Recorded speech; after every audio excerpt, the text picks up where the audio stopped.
returned to the case despite his dramatic walkout just weeks earlier. Lindamnisi explains the latest developments. As it stands, on court record, he is not the legal representative for accused 1 to 4. So he's basically informing the NPA here that he will be reinstated. He speaks, in fact, about how the issues have been resolved around, him and his stakeholders who are involved. You'll remember at the time, he said he also wanted to focus on the charges that are brought against him.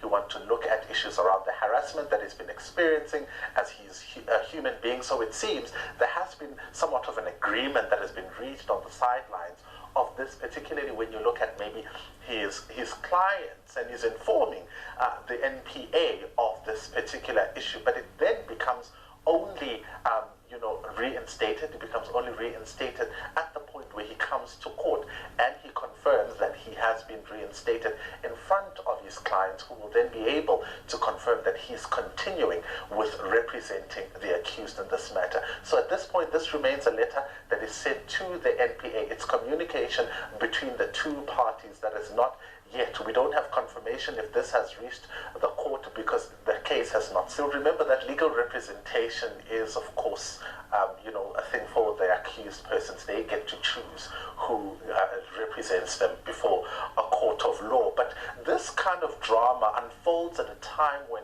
he had sent representations, you'll remember, to the NDPP, asking the NDPP to withdraw the charges because he believes that there is nothing linking his clients to this particular matter. So in his absence then, there hasn't been a response to the section 6B of those representations that he's made.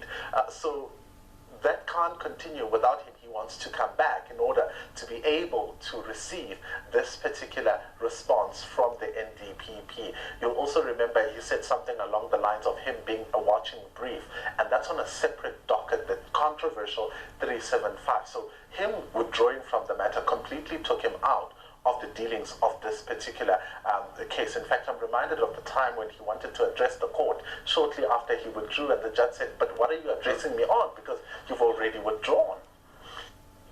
Tefo Pule's family has slammed convicted murderer Ntutuko Shoba for wanting to get a similar sentence given to Muzikai.